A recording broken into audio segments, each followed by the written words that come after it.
Have you ever just stopped and thought, where does the idea of an hour even come from? Or a minute? They feel so permanent, like they've been here forever, but they haven't. We're going to dive into the incredible story of how we as a species learn to measure the one thing that rules all of our lives: time.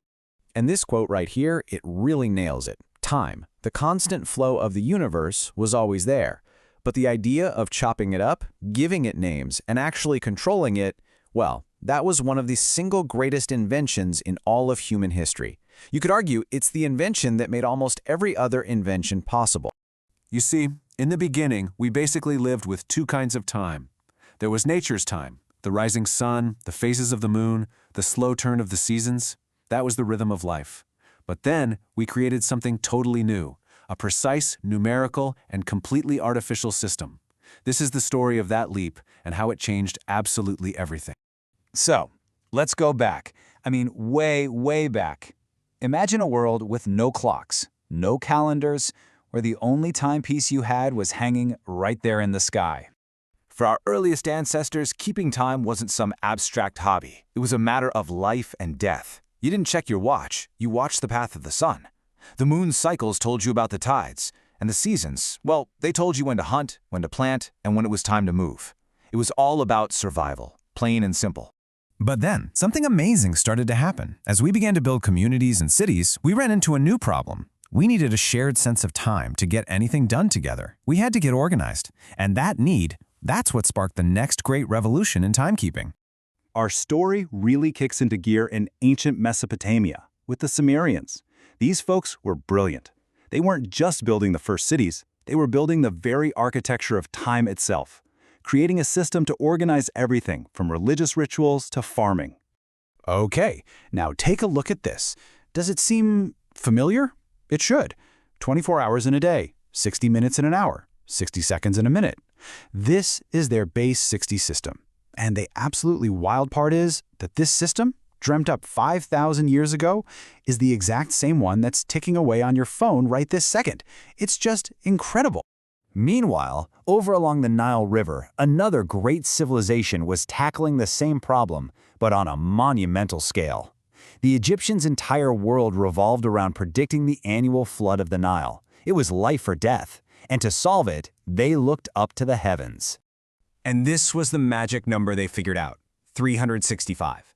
By tracking the stars with incredible care, they created a calendar that was so accurate it became the foundation for their entire society, for farming, for religion, and for building on a scale the world had never seen before. They invented amazing tools like the sundial for the day and intricate star clocks for the night. And if you want to know just how powerful their system was, just look at the pyramids. Seriously, how do you organize thousands of workers over decades to build something that perfect? You can't. Not unless everyone is working on the same shared, precise clock. These wonders literally couldn't exist without it. So up to this point, timekeeping was a really practical tool for building empires. But now our story takes a really cool turn. From just observing time to calculating it with breathtaking precision and even asking what time is. Let's jump over to Mesoamerica, to the Maya. For them, time wasn't just a tool, it was an obsession. A divine, cyclical, mathematical force that they believed could be calculated with almost perfect accuracy. Their masterpiece was the long count calendar. I mean, this thing was on another level. It could track time over thousands of years and predict things like eclipses with an accuracy that was just staggering for the era. They weren't just watching the sky, they were decoding its secret mathematical language. Now let's shift gears and head to ancient Greece, because this is where the whole conversation about time changed forever. The Greeks kind of took a step back from the practical how of timekeeping, and they asked a much, much deeper what. This one simple question, it changed everything. You had thinkers like Aristotle who started to connect time to the idea of motion and change. All of a sudden, time wasn't just a schedule for planting crops anymore. It was becoming this deep, abstract concept, a fundamental dimension of reality you could actually think about and analyze. So let's do a quick recap of this incredible journey. We got our 24-hour day from the Sumerians, the 365-day calendar from Egypt, and jaw-droppingly precise math from the Maya. And we can't forget the Islamic Golden Age, a crucial bridge where inventors created amazingly complex instruments, pushing the limits of what was mechanically possible. Each step was a vital piece of the puzzle, but the biggest jump of all was still to come. And here we are. This is the climax of the whole story. This is the moment humanity finally broke time free from the sun, the moon, and the stars. It happened in Europe. And it wasn't a discovery, it was an invention. An invention that would tick-tock its way into every single corner of human life and completely remake society in its own image. I'm talking about the mechanical clock. So why was this such a big deal? Because for the very first time, time didn't depend on a shadow from the sun or a star in the sky. It was a machine, a thing of gears and springs. It was uniform, it was controllable, and it was entirely man-made. The clock didn't just tell time, it created a whole new kind of time.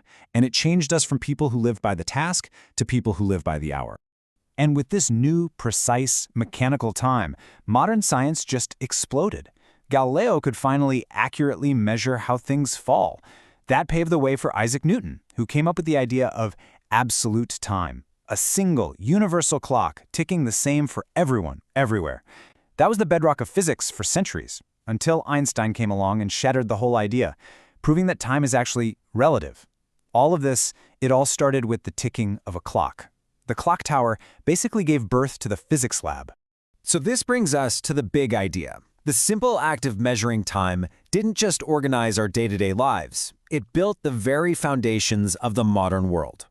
And let's land right back here on this core concept. We didn't invent time, but by inventing a way to measure it, we gained the power to control it. We put a grid over the infinite flowing universe.